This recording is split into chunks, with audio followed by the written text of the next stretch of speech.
Olá pessoal, nesse vídeo irei tratar de outro aspecto fundamental da pesquisa científica, ou seja, o processo de construção da hipótese ou das hipóteses. Aqui discutiremos aspectos como a definição e a classificação das hipóteses, como construí-las e suas principais características. Anteriormente foi dito que a pesquisa científica se inicia pela construção de um problema, em forma de pergunta de pesquisa. A partir disto, podemos seguir para tentar oferecer uma solução ou uma resposta ao problema posto em forma de uma pergunta de pesquisa. Essa proposição, em forma de solução ou resposta a essa pergunta de pesquisa, recebe o nome de hipótese. Esta hipótese, sendo uma proposição testável, pode vir ou não a ser a solução ou resposta para o problema. Podemos ilustrar da seguinte forma.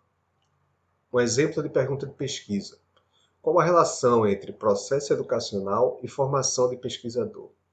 Uma hipótese possível para essa pergunta ou essa pesquisa seria: a educação, com foco em práticas científicas, contribui para a formação de pesquisadores qualificados. A partir da coleta e análise dos dados, esta hipótese pode ou não ser confirmada, dependendo do nível de relação entre essas variáveis, a educação científica e pesquisadores qualificados. Mas então, como se chega a uma hipótese? A construção da hipótese é um processo criativo. Muitas vezes está atrelado a uma qualidade de gênio, por exemplo, em Einstein ou Hawking. Mas uma das qualidades mais requeridas do pesquisador é a experiência na área. Contudo, hipóteses podem emergir de diferentes formas, por exemplo, da observação do fenômeno, de resultados de outras pesquisas, ou seja, neste caso a hipótese elaborada é a partir dos resultados de outras pesquisas que podem levar a conhecimentos mais amplos. Digamos, uma pesquisa que foi desenvolvida em outro país, por exemplo, na França, na Inglaterra, e que agora está sendo testada também ou desenvolvida no Brasil. Então, isso pode ajudar a ampliar o conhecimento ou o teste daquelas variáveis, ou daquelas hipóteses. Pode emergir também de teorias, que possibilitam a conexão com o conjunto mais amplo do conhecimento, assim como da intuição. A história da ciência está cheia de casos de hipóteses que surgiram a partir de palpites ou intuições, mas que conduziram a importantes descobertas.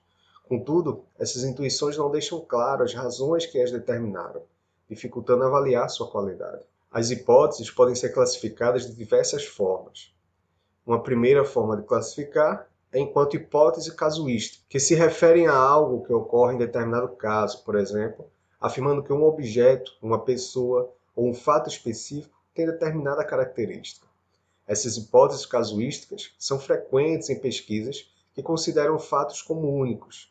Por exemplo, pesquisas históricas sobre fatos, eventos e sujeitos. Dois exemplos de hipóteses do tipo casuísticas poderiam ser: Milton Santos nasceu na Bahia, não em São Paulo. Nelson Mandela era defensor da liberdade, não do autoritarismo colonial. Uma segunda classificação são algumas hipóteses que se referem à frequência de acontecimentos. Buscam antecipar que determinada característica ocorre com maior ou menor frequência em determinado grupo, sociedade ou cultura. Um exemplo dessa hipótese seria: é elevado o número de negros que sofrem racismo no Brasil.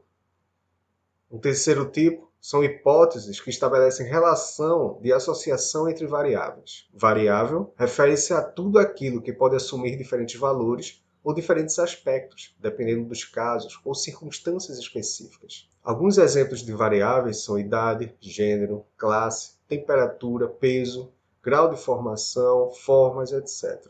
Exemplo de hipóteses que estabelecem relações entre variáveis poderia ser: pessoas de classe média e alta são mais conservadoras que de pessoas de classes menos favorecidas.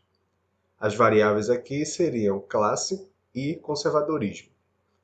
Outro exemplo seria: o índice de violência doméstica é maior em períodos de quarentena ou de isolamento. As variáveis seriam violência doméstica e quarentena. As hipóteses que apontam a associação entre variáveis podem afirmar a existência da relação entre estas, ou mesmo indicar sentido ou força desta relação. Contudo, não estabelecem relações em termos de causalidade, dependência ou influência sobre a outra. Uma quarta classificação das hipóteses se refere àquela hipótese que estabelece a relação de dependência entre duas ou mais variáveis. Neste caso, aponta-se que uma variável interfere na outra. Reformulando o exemplo anterior, podemos contribuir ou construir a hipótese seguinte: A classe social influencia na preferência ou tendência conservadora dos indivíduos ou grupos de indivíduos. Neste caso, classe social é uma variável independente e posicionamento conservador é a variável dependente, ou seja, que depende da classe social. Outro exemplo, reformulando o anterior, poderia ser: períodos de quarentena levam ao aumento da violência doméstica. Neste caso específico, a variável independente é a quarentena e a dependente é a violência doméstica. Pessoas levadas apenas pelo senso comum tendem a atribuir a uma única variável a condição causadora de outra. Contudo, enquanto pesquisadores, devemos planejar nossos estudos considerando a possibilidade de verificar que medida outras variáveis ou condições atuam sobre a ocorrência do fato ou do fenômeno. A discussão sobre as formas de conhecimento foi tratada em outro vídeo, onde eu trato de senso comum e ciência. O pesquisador busca, de modo geral, o estabelecimento de relações assimétricas entre as variáveis, ou seja, que exercem influência sobre o outro. Estas são diferentes, por exemplo, de relações simétricas, onde as variáveis são independentes entre si, e das relações recíprocas, onde as variáveis se relacionam mutuamente. Segundo Rosenberg e Gill, as relações assimétricas, onde existe influência de uma sobre a outra, podem ser classificadas em 6 tipos. Primeiro, uma associação entre um estímulo e uma resposta. Um exemplo de hipótese desse tipo seria: funcionários passam a serem mais produtivos em condições de trabalho adequadas. O estímulo aqui são as condições de trabalho adequadas. A resposta a esse estímulo seria o aumento da produtividade. O segundo tipo, ou classificação, seria de associação entre uma disposição e uma resposta. Essas disposições podem ser constituídas por atitudes, hábitos, valores, impulsos, traços de personalidade, dentre outros. Um exemplo de hipótese desse tipo seria: pessoas conservadoras demonstram maior grau de preconceito de gênero. Aqui a disposição é o conservadorismo, ou seja, uma disposição a ser conservador. A resposta é o preconceito de gênero. Então, pessoas conservadoras demonstram maior grau de preconceito de gênero. Uma terceira classificação é de associação entre uma propriedade e uma disposição. Essas propriedades podem ser contidas por sexo, idade, naturalidade, gênero, cor da pele, religião, dentre outros. Pessoas idosas tendem a ser menos favoráveis à tatuagem que as jovens. Esse poderia ser um exemplo dessa terceira classificação. Aqui a propriedade é a idade, e as respostas favorável, ou seja, a favor da tatuagem. Então, pessoas idosas, a propriedade, tendem a ser menos favoráveis à tatuagem que as jovens. Uma quarta classificação são aquelas hipóteses que buscam associação entre pré-requisito indispensável e um efeito. Por exemplo, o racismo acabará quando existir igualdade de direitos. O pré-requisito aqui é a igualdade de direitos. O efeito dessa igualdade de direitos seria o fim do racismo. É importante frisar que a existência de direitos iguais é pré-requisito indispensável nesse caso, porém não suficiente para que o racismo acabe. Uma quinta classificação é da relação imanente entre duas variáveis. Um exemplo de hipótese desse tipo seria: existe uma relação entre automobilidade e congestionamento. Esta relação indica que à medida que a cultura do automóvel, ou seja, da automobilidade, se desenvolve, surgem os congestionamentos e esses se intensificam.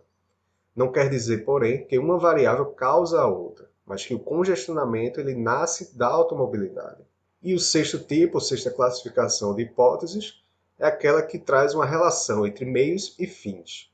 O domínio do idioma está relacionado ao tempo dedicado ao estudo do mesmo. Nesse caso, o meio é o tempo de estudo e o fim, o domínio do idioma. Alguns pesquisadores criticam estas relações por apresentar um caráter finalista, dificultando sua verificação empírica. É comum elaborarmos um conjunto extenso, uma lista de hipóteses ou propostas de hipóteses, quando estamos dando início a um projeto de pesquisa, para descartarmos boa parte por não serem testáveis.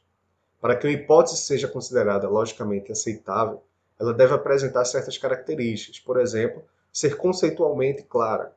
Os conceitos referentes às variáveis, em especial, precisam estar claramente definidos. Ela precisa ser específica. Muitas hipóteses são claras, mas expressam de forma muito geral e ampla, impossibilitando sua verificação. Algumas hipóteses amplas podem ser divididas em subhipóteses mais específicas, focando em cada variável da pesquisa. Também precisam ser empíricas. Como dito anteriormente, perguntas e problemas de pesquisa que focam em valores, por exemplo, não conduzem à verificação empírica e devem ser evitadas na construção de hipóteses. A hipótese gênios possuem maior facilidade em conseguir emprego poderia ser reformulada ou modificada para pessoas com qualificação adequada ou pessoas com nível de aproveitamento acadêmico maior têm maior facilidade em conseguir emprego. As hipóteses também precisam ser parcimoniosas, ou seja, uma hipótese simples é preferível a uma mais complexa, desde que tenha o mesmo poder explicativo. Também precisam se relacionar com técnicas disponíveis, ou seja, é necessário que existam técnicas e métodos de análise de dados adequados para a realização dos testes de hipótese. Quando não se encontrar essas técnicas existentes, pode-se tentar desenvolver novas técnicas, o que é bastante complicado, ou mesmo reformular a hipótese, que talvez seja o melhor caminho. Por último, a hipótese ela tem que estar relacionada com uma teoria. Mesmo que não tenha sido construída a partir de uma teoria, a hipótese deve ter essa relação com alguma para possibilitar processos de generalização de seus resultados. Mas e aí? As hipóteses são necessárias em todas as pesquisas? Bem, todo procedimento de coleta e análise de dados depende da formulação prévia de uma hipótese. Porém, em algumas pesquisas essas hipóteses estão implícitas. Por exemplo, estudos descritivos, onde o objetivo é descrever determinado fenômeno ou características. As hipóteses não são enunciadas formalmente, mas podem vir indicadas nos objetivos do estudo. Em pesquisas que o objetivo é analisar relações de associação e dependência entre variáveis, por sua vez, a hipótese deve ser descrita de forma clara e precisa. Espero que com esse vídeo possa ter ajudado um pouco a esclarecer aspectos fundamentais sobre hipótese de pesquisa, seguindo a discussão anteriormente trazida aqui sobre pergunta e problema de pesquisa. Se quiserem saber mais ou ver mais desses vídeos e outros assuntos, podem seguir as redes sociais do Laboratório de Gestão e Sociedade, o LAGES, do IFRN, assim como me acompanhar nas minhas redes sociais também, que estamos sempre postando vídeos novos e discutindo temas variados. Nos vemos então nos próximos vídeos. Um forte abraço a todos.